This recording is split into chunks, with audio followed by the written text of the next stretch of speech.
నమస్తే, welcome to reality check. Supreme court ఈరోజు ఒక స్పష్టమైన తీర్పు ఇచ్చింది తిరుపతి లడ్డు అంశానికి సంబంధించి. సిబిఐ, ఆంధ్రప్రదేశ్కి సంబంధించిన 2 పోలీసు అధికారులు, అలాగే ఫుడ్ సేఫ్టీ అధికారి, ఒక సీనియర్ అధికారి, 5గురితో కూడిన సభ్యులతో ఒక స్వతంత్ర విచారణ జరగాల్సిన అవసరం ఉంది అంటూ సుప్రీంకోర్టు చెప్పింది. ఆంధ్రప్రదేశ్ ప్రభుత్వం ఒక సిట్ని ఇప్పటికే ఏర్పాటు చేస్తే మళ్ళీ సిబిఐ నేతృత్వంలోని సిట్ ఏర్పాటు చేయాల్సిన అవసరం ఎందుకు వచ్చింది? సో ఈ సుప్రీంకోర్టు నిర్ణయం ఆంధ్రప్రదేశ్లో ప్రభుత్వానికి వ్యతిరేకంగా వచ్చిన తీర్పుగా చూడాల్సిన అవసరం ఉందా, లేకపోతే ఆంధ్రప్రదేశ్లో గత ప్రభుత్వానికి వ్యతిరేకంగా వచ్చిన తీర్పుగా చూడాల్సిన అవసరం ఉందా? ఈ రెండింటిని పక్కన పెడితే భక్తులు కోరుకున్న తీర్పుగా దీన్ని చూడాల్సిన అవసరం ఉందా? మనతో పాటు లైవ్లో జాయిన్ అవుతున్నారు పురుషోత్తం రెడ్డి గారు, senior political analyst. Purushottam Reddy గారు నమస్తే. నమస్తే వైనార్ గారు. యా సార్, ఏంటి సుప్రీంకోర్టు తీర్పు పైన మీ ఫస్ట్ రియాక్షన్ ఏంటి? సుప్రీంకోర్టు తీర్పు సగటు హిందూ భక్తుల యొక్క మనోభావాలు ప్రతిబింబించేట్టుగా ఉంది. అదే సందర్భంలో ముఖ్యమంత్రి చంద్రబాబు నాయుడు గారి ఎక్స్లో స్పందన, మాజీ ముఖ్యమంత్రి గారి విలేకరుల సమావేశంలో స్పందన చూసినప్పుడు 2 అంశాలు అదనంగా అర్థమవుతాయి. ఒకటి, ఇద్దరు స్వాగతించారు, అట్ ద సేమ్ టైం ఇంకో రూపంలో ఇద్దరు మళ్ళీ తిట్టుకుంటారు అనేది క్లియర్ గా అర్థమైంది. ఆ తెలుగుదేశం పార్టీలో వచ్చిన స్పందన, జగన్ గారి స్పందన చూసినప్పుడు ఇద్దరు విమర్శలు ఇంకో రూపంలో కొనసాగుతాయి. కానీ అనివార్యంగా సుప్రీంకోర్టు ఇచ్చిన తీర్పుని ఇద్దరు స్వాగతించడం అనేది ఒక మంచి పరిణామం. సరే, సనాతన ధర్మాన్ని నిన్నే కంకణబద్దులైన ఆయన ఏం స్పందిస్తాడో ఇంకా తెలియట్లేదు, నేనైతే వినలేదు. మరి వారి స్పందన ఎలా ఉంటుందో చూడాల్సిన అవసరం ఉంది. కానీ రాజకీయం కొనసాగుతుంది, ఇద్దరు యాక్సెప్ట్ చేస్తారు.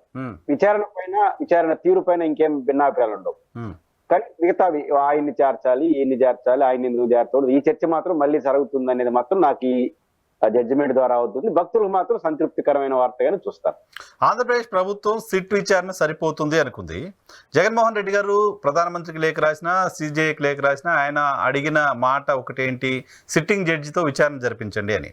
సో ఆంధ్రప్రదేశ్ ప్రభుత్వం కోరుకున్నది జరగలేదు, జగన్మోహన్ రెడ్డి గారు ఆశించింది జరగలేదు, సిబిఐ విచారణకు ఇచ్చారు. సో సిబిఐ విచారణలో స్థానిక రాష్ట్రానికి సంబంధించిన అధికారులను కూడా దానిలో ఇన్వాల్వ్ చేయాలంటూ చెప్పడాన్ని గతంలో ఎప్పుడు చూడలేదు. సో ఈ విచారణ నిజంగానే భక్తులకు సంబంధించిన ఆందోళనని తొలగించే పరిస్థితి ఉంటుంది అని ఎక్స్పెక్ట్ చేయొచ్చా? ఒకటి, సుప్రీంకోర్టు ఆదేశాల మేరకు ఏర్పడుతున్నటువంటి నూతన సిట్టు త్వరగా రిపోర్ట్ ఇచ్చేస్తే ఖచ్చితంగా భక్తుల యొక్క మనోభావాలు, సమస్యలు పరిష్కారం అయిపోతాయి. ఎవరున్నా ఆ కమిటీలో. ఎందుకంటే అది ఏం జరుగుతుందో సాధారణ వ్యక్తులు అడిగినా కూడా చెప్పేస్తారు కాబట్టి భక్తుల మనోభావాలకు ఇబ్బంది లేదు.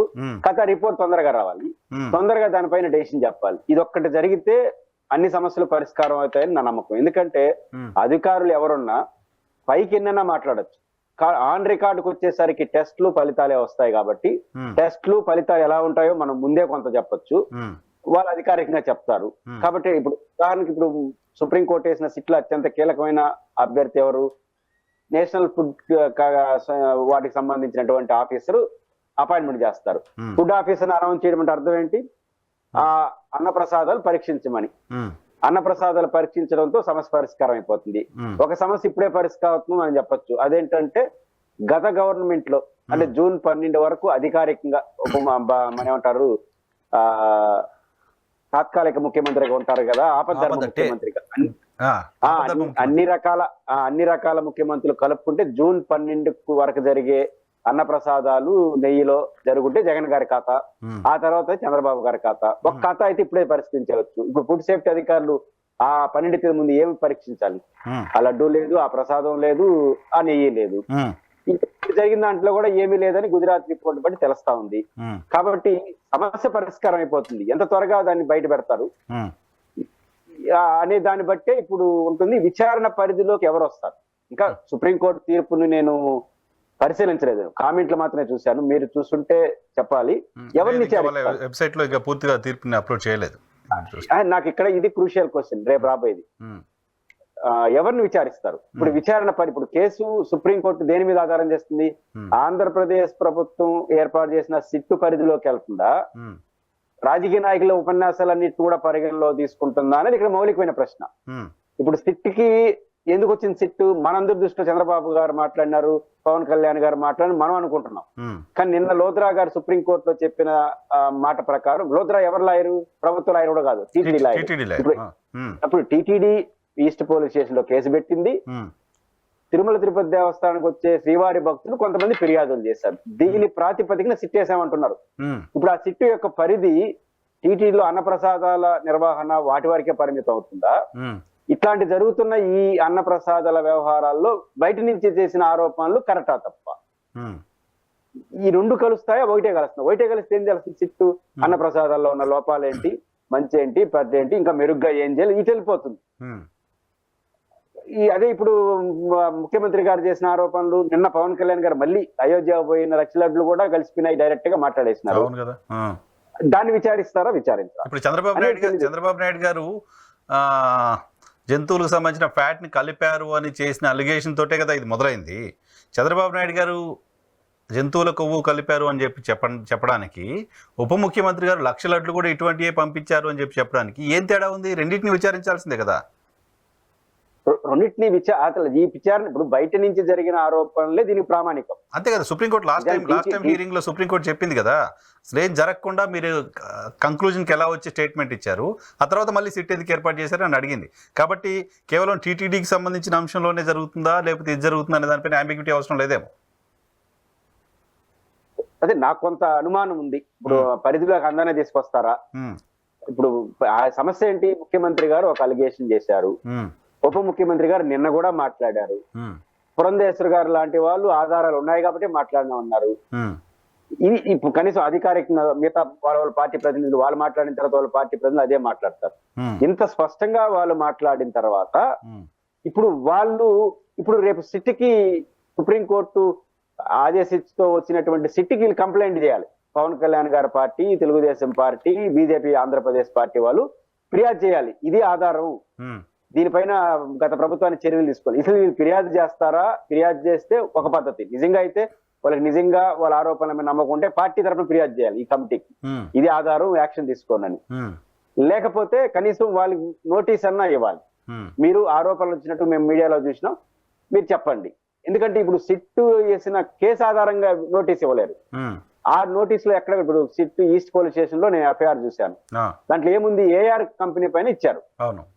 ఏఆర్ కంపెనీ అనేది నామ్స్ ఉల్లంఘించారు, కొన్ని లోపాలు గుర్తించాము, దానిపైన క్రిమినల్ చర్యలు తీసుకోమని. అది ఉందో లేదో తేల్చేస్తుంది సిట్టు. దాంతో సమస్య పరిష్కారం అవుతుందా? అది సమస్య కాదు కదా. కాబట్టి సిట్టు పరిధిలోకి ఎవరు వస్తారు ఒక పాయింట్. రెండో, రేపు మార్గదర్శకాలు సుప్రీంకోర్టు ఇచ్చే ఆదేశాల్లో, లేదా సిట్కి సారథ్యం వహించేది డైరెక్టర్ ఆఫ్ సిబిఐ కాబట్టి వారేమన్నా ఇచ్చే ప్రొసీడింగ్స్ లో వాళ్ళిద్దరూ ఈయనొకరు ముగ్గురు ఇంకా వాళ్ళే నామ్స్ అండ్ ఫార్మ్స్ జోడించాలి. దాని పరిధిని నిర్ణయించే దాన్ని బట్టి దాని భవిష్యత్తు ఆధారపడి ఉంటుందని అనుకుంటున్నాను. సో సిట్కి సంబంధించిన పరిధి ఏంటి అనేది పాయింట్ అవుతుంది ఖచ్చితంగా. సో పొలిటికల్ కామెంట్స్ కూడా ఉండడానికి సంబంధించిన ఆస్కారం ఉంటుంది. మీరు చెప్పిన దాని ప్రకారం ముఖ్యమంత్రికి, ఉప ముఖ్యమంత్రికి కూడా నోటీసులు ఇచ్చి వాళ్ళ దగ్గర ఉన్న సమాచారం ఏంటి అనేది కూడా తెలుసుకునే అవకాశం ఉంటుంది కదా ప్రభుత్వం, సిట్ తీసుకుంటే ఈ సమస్యకు ఒక ముగింపు అయిపోతుంది. దానివల్ల లాభం ఏంటంటే వాళ్ళు నిజంగా వాళ్ళకి ఏదైనా సమాచారం ఉంటే ఇవ్వచ్చు, లేదా మనం ఏ స్థాయిలో ఉన్న వాళ్ళైనా టీటీడీ లాంటి సున్నిత విషయాలు ఏమైనా మాట్లాడచ్చు అనే భయం మాత్రం సమస్య వస్తుంది.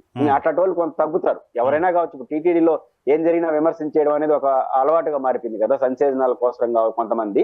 ఇప్పుడు అవి తగ్గిపోతాయి భవిష్యత్తులో. టీటీడీ గురించి ఆరోపిస్తే ఇట్లాంటి సమస్య వస్తే ఇబ్బంది పడతామని. కాబట్టి శాశ్వత పరిష్కారానికి అది అవకాశం ఉంటుంది. కాకపోతే ఇప్పుడు ముఖ్యమంత్రి గారు ప్రకటన చేశారు, సుప్రీంకోర్టు తీర్పుని వెల్కమ్ చేస్తూ సత్యమేవ జయంతే ఓం నమో వెంకటేశ్వరాయ అని ఆయన ఎక్స్ లో స్పందించారు. కానీ ఇప్పుడు జగన్ గారు ఇచ్చిన ఆధారం ప్రకారం వాళ్ళ పార్టీ అధికారిక స్టేట్మెంట్ లో కల్తీ నెయ్యి, ఆవు నెయ్యి, కొవ్వు ద్వారా జంతువుల కొవ్వు ద్వారా తయారు చేసిన కల్తీ నెయ్యి పైన సుప్రీంకోర్టు ఆగ్రహం. నిజానికి సుప్రీంకోర్టు దానిపైన ఆగ్రహం కూడా సమస్య లేదు, టెస్టులు చేశారు అడిగింది. ఇప్పుడు తెలుగుదేశం పార్టీ వాళ్ళు పెట్టినారని ఆయన మాట్లాడుతున్నాడు. ఇప్పుడు వీళ్ళు ఏం చేశారు, నువ్వు చెప్పినంత అబద్ధాలు ఇప్పటికైనా నిజం ఒప్పుకొని ఈయన అంటున్నాడు. ఇది కొనసాగుతుంది కదా. సుప్రీంకోర్టు ఏం చెప్పిందంటే లడ్డుల్లో వివాదం చేయొద్దని. ఇప్పుడు లడ్డులు వివాదం చేయనట్టు కాదా? అయితే ఇంకో రూపంలో ఏమైనా మాట్లాడతారా? జగన్మోహన్ రెడ్డి గారు అక్కడ ఏం చేశాడు, ఇక్కడ ఏం చేశాడు?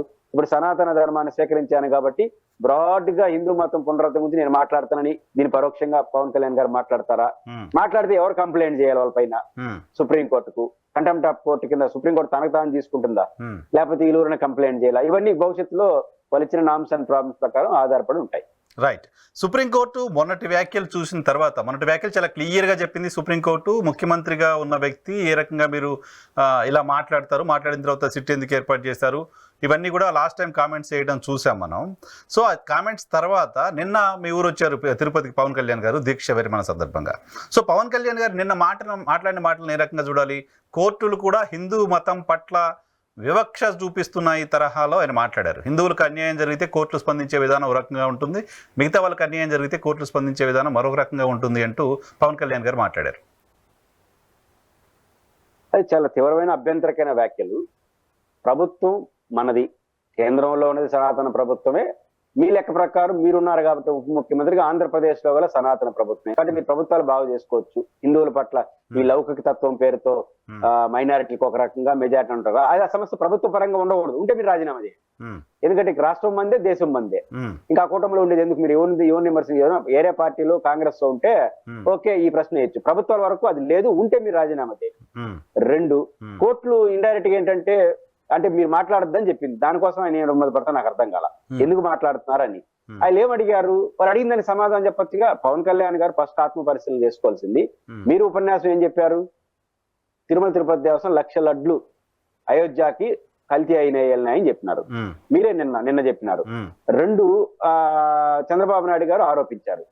మీ పరిధిలోని మీరు నియమించినటువంటి ఎగ్జిక్యూటివ్ ఆఫీసర్ నాయకత్వంలోని కమిటీ కదా టీటీడీలో పరిపాలన ఉంటా ఉంది. ఉన్నప్పుడు వారు నియమించిన లాయరు ఆ మాట ఎందుకు కోర్టులో చెప్పడం అంటున్నాను. ఏమి నామూషి ఎందుకు మీకు? ఇక్కడ మాత్రం పబ్లిక్ లో బాలాజీ కాలంలో ఏమంటేది మాట్లాడచ్చు, కానీ కోర్టులో ముందు ఎందుకు మాట్లాడలేకపోయారు? ఇది కదా వివక్ష అంటే. హిందూ మతాన్ని వివక్ష చూపిస్తా ఉండేది సుప్రీంకోర్టు, ప్రభుత్వాలు కాదు, తమరు. మీరు నియమించి మీ అజమాయిషిలో నడుస్తున్నటువంటి తిరుమల తిరుపతి దేవస్థానం లాయర్ నిన్న ఎందుకు ఆ మాట అనలేదు? సుప్రీంకోర్టు అడిగింది పరీక్షించారా? సమాధానం లేదు. లడ్లు పరీక్షించారా? సమాధానం లేదు. ఏమనేశారు? భక్తుల ఫిర్యాదు మేరకు టీటీడీ కేసు పెట్టినందుకు మేరకు మేము సిట్ ఏర్పాటు చేశామని మాట్లాడాడు ఆయన. ఓకే, ఈవెన్ చంద్రబాబు నాయుడు గారు కంప్లైంట్ చేశారని కూడా లేదు. ఈవో గారు అంతకుముందు స్టేట్మెంట్స్ మనం చూస్తే చంద్రబాబు నాయుడు గారు తిరుపతికి వచ్చిన తర్వాత తిరుపతిలో లడ్డు నాణ్యత చాలా బాగాలేదు, కొంచెం దాని మీద కాన్సన్ట్రేట్ చేయండి అని చెప్పారు. చెప్పిన తర్వాత మేము కాన్సన్ట్రేట్ చేయడం మొదలు పెట్టామంటూ ఈవో శ్యామలరావు గారు చెప్పడం చూసారు అంతకుముందు ప్రెస్ మీట్లో. సో ఇప్పుడు అది కనీసం ఎఫ్ఐఆర్లో ఆ విషయాన్ని కూడా మెన్షన్ చేయాలి టీటీడీ. టీటీడీ మెన్షన్ చేయలేదు. ఇప్పుడు టీటీడీ లాయర్ ఎందుకు పెట్టుకోవాలి? ప్రభుత్వం పెట్టుకోవచ్చు. ఇది ఏదో వివక్ష అంటే. ఇప్పుడు ముస్లిం ఆయన చెప్తారు కదా, ముస్లిం సెట్ ఎట్లుంటారా, క్రిస్టియన్ సెట్ ఎలా ఉంటారంటారు కదా. క్రిస్టియన్ తరపున ప్రభుత్వాలు మాట్లాడతాయి, ముస్లిం తరపున ప్రభుత్వం మాట్లాడతాయి. టీటీడీ గురించి ప్రభుత్వం ఎందుకు మాట్లాడకూడదు? ఆంధ్రప్రదేశ్ ప్రభుత్వం కేసు వేయచ్చు కదా. ఆంధ్రప్రదేశ్ ఆ డబ్బులు ఆంధ్రప్రదేశ్ లాయర్ పెట్టచ్చు కదా. ఆంధ్రప్రదేశ్ టీటీడీకి ఎందుకు భారం పెట్టారు? ప్రభుత్వం ఒక లాయర్ ని పెట్టింది, టీటీడీ ఇంకో లాయర్ ని పెట్టింది. టీటీడీకి లాయర్ పెట్టద్దండి, ప్రభుత్వమే పెట్టుకుని లాయరు భరించండి. హిందూ మతం కోసం రాష్ట్ర ప్రభుత్వం భరించి ఛాలెంజ్ గా తీసుకోండి, నడపండి. ఇదిగా ఇప్పుడు పవన్ కళ్యాణ్ దీనికి సమాధానం చెప్పాలి. మీరు కదా వివక్ష చూపిస్తున్నారు హిందూ మతం పైన. మీరు మాట్లాడే మాటలు మీ లాయరు మాట్లాడట్లేదు. ఇది కదా వివక్ష అంటే. మరి మీరు మాట్లాడే మాటలకు వాల్యూ లేదని మీ లాయర్ అనుకుంటే మేమేం చేస్తాము? కాబట్టి పవన్ కళ్యాణ్ గారి వ్యాఖ్యల్లో ఆ డొల్లతనం కనిపిస్తా ఉంది. రెండోది, సనాతన ధర్మం అంటే నిన్న పవన్ కళ్యాణ్ గారు మాట్లాడక ముందు నాకు కొంత ప్రాథమిక అవగాహన ఉంది. పవన్ కళ్యాణ్ గారు మాట్లాడిన తర్వాత సనాతన ధర్మం ఏం చెప్పింది చదవాల్సి వస్తా ఉంది, ఎందుకంటే తెలుసుకోవాల్సి వస్తుంది. నాకు అర్థం కాదు అసలు సనాతన ధర్మం అంటేనే ఒక రకమైనటువంటి ఎమోషనల్ ఘోరంగా ఉండాలి, రెచ్చగొట్టే పదం ఉంది. యువతల మీద ఆరోపణలు, త్యాగాలు కోరుకుంటుంది సనాతన ధర్మం. మనమేంటో వాళ్ళు కొట్టేస్తాను, వీళ్ళు కొట్టేస్తాను, నేను హిందూ, ఈ రోజు సనాతన ధర్మం కొత్తగా అయితే హిందూ అంతా సనాతన ధర్మమే కదా, వాళ్ళు కొత్తగా పుచ్చుకోవడం ఎందుకు? సనాతన ధర్మం అంటే హిందూ మతం ప్రకారం మొగుడు భార్య అనుకుంటే భర్త యొక్క వారసత్వమే పిల్లలకు వస్తుంది. మనం సనాతన ధర్మం పాటించినప్పుడు మన పిల్లలకి ఎందుకని హిందూ ప్రకారం తీసుకెళ్లేదు? మీరు ఎవరు అడగరు. వాళ్ళు క్రిస్టియన్స్ అయినా కూడా మైనారిటీస్ కాబట్టి అడగరు. చాలా దర్జాగా తిరుమల తిరుపతి దేవస్థలో సనాతన ధర్మాన్ని పాటిస్తున్నా నేను నా కూతుర్ని హిందూ సాంప్రదాయం ప్రకారం తీసుకెళ్లాలని చెప్పకుండా డిక్లరేషన్ సంతకం పెట్టడం అంటే అర్థం ఏంటి? సో తండ్రి మతం కూతురుకు రావాలి కదా బై న్యాచురల్. అదే సనాతన ధర్మం ఏరే చెప్తా నాకు తెలియదు. ఆయన కొత్తగా రాసుకున్న సనాతన ధర్మం, వారాహి సనాతన ధర్మం ఇంకేమైనా చెప్తుందో నాకు తెలియదు. హిందూ మతం సాంప్రదాయం ప్రకారం మాత్రం తండ్రి వారసత్వమే పిల్లలకు వస్తుంది. అందులో మైనారిటీలు ఒకరి మతాన్ని మార్చేయాలనుకున్నాడు, మైనారిటీస్ అనుకుంటా వాళ్ళు. కానీ మైనారిటీస్ మతం కూడా మారదు. మరి ఇదేమి సనాతన ధర్మం అర్థం కాదు. రెండోది, ఆవేశాలు పడడం, వాళ్ళని విమర్శించడం. మీ సనాతన ధర్మంలో మినిమం ధర్మం ఏంటంటే నా పరిధిలో ఉన్నది నేను చేయాలి. అధికారం మీది, వ్యవస్థలు మీది, కేంద్రం మీది. ఇప్పటికెత్త లోపలేయకుండా తప్పు చేసిన వాళ్ళని ఇంకా వాళ్ళు చేశారని మాట్లాడుకుంటున్నారంటే ఎవరిని విమర్శించదలుచుకున్నారో ఆలోచించాలి. ఇంకొక మాట, అసలు రాహుల్ గాంధీ ఎందుకు తీసుకొచ్చారు? ఆయన తీసుకొచ్చారు నేను సభలో. రాముడు గురించి ఏదో కామెంట్స్ చేశారు, ఈవెంట్ లాగా మార్చేశారు దాన్ని అన్నారని. ఇంకా సమస్య అంటే సనాతన ధర్మం అంటే నాకు తెలిసినంత వరకు వైఎన్ఆర్ గారు బహుశా సంస్కృతం ఇంకా మాట్లాడితే భారతీయ భాషలో మాట్లాడాలి. సనాతన ధర్మానికి వేదభూమి మందే కదా, మనం ఆంగ్లంలో మాట్లాడతాం ఏదో నాకు అర్థం కాదు. ఢిల్లీకి అర్థం కావాలి కదా, ఢిల్లీ మీడియాకి అర్థం కావాలి కదా. వాళ్ళకి సంస్కృతం చాలా బాగొచ్చు. బీజేపీ వాళ్ళకి సంస్కృత ఛానల్స్ లేవు కదా సార్, ఇంగ్లీష్ ఛానల్స్ ఉన్నాయి కాబట్టి ఆ భాషలో మాట్లాడారు వాళ్ళకి అర్థమయ్యేటట్టు. తెలుగునే మాట్లాడచ్చు కదా. సనాతన ధర్మంలో ఆంగ్లం ఎక్కడ ఉందని నేను అనేది. సనాతన ధర్మం ఉంటే ఆంగ్లం మాట్లాడకూడదు అనేది. Okay, Hindi okay, Hindi okay కదా, హిందీ రాష్ట్ర భాష కదా.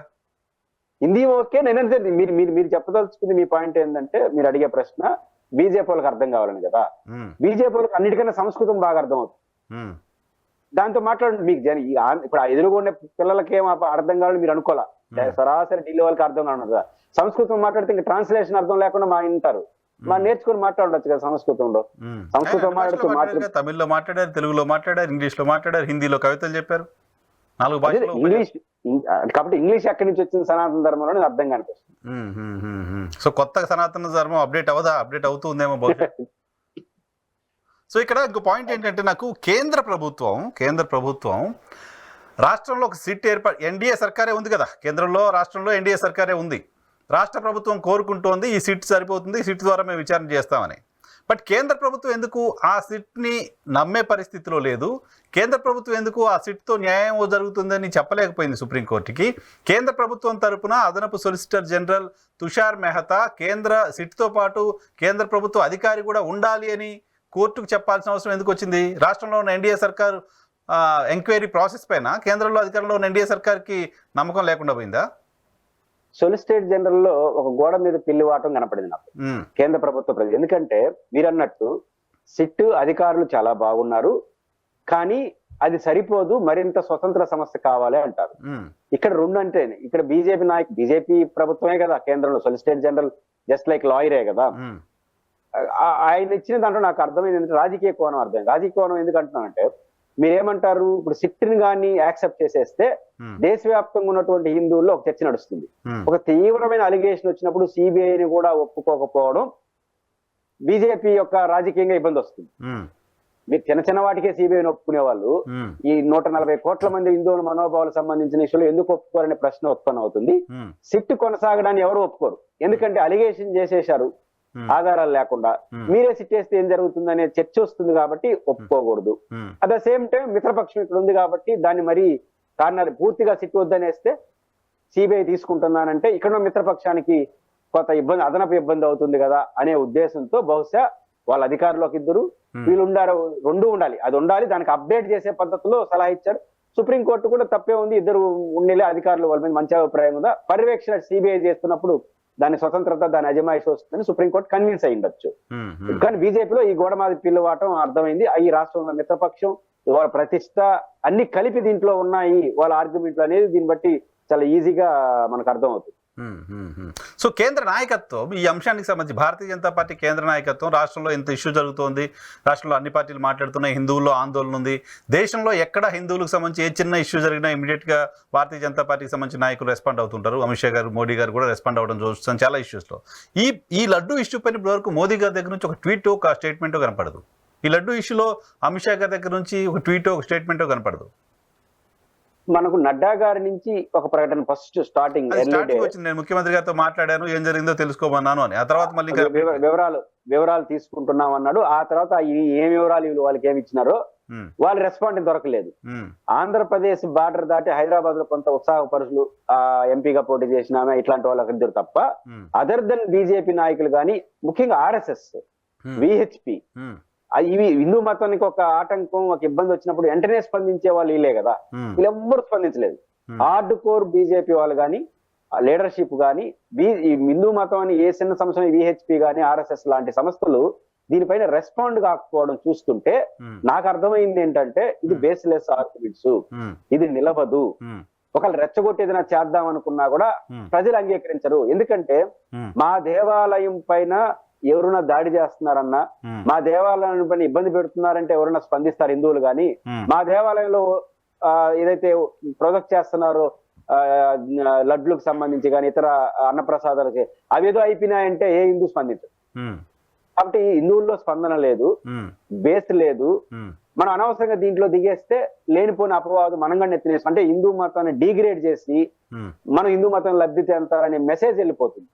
ఇప్పుడు తెలుగుదేశానికో ఇంకోవరకు వెళ్తే వాళ్ళు మతం మీద ఆధారపడిన పార్టీ కాదు కాబట్టి వాళ్ళకి రాజకీయ పార్టీగా రాజకీయ కోసం మాట్లాడాలనుకుంటారు రేపు తెల్లారితో. కానీ ఇది మతం పేరుతో ఆధారపడినట్టు, మతం పేరుతో ఆధారపడి మతం వీళ్ళు ఫీలింగ్ కాబట్టి హిందూ మతానికి రేపు ఏదైనా ఇబ్బంది వస్తే ఇబ్బంది కదా, ఎక్కడ నిరూపించలేరు.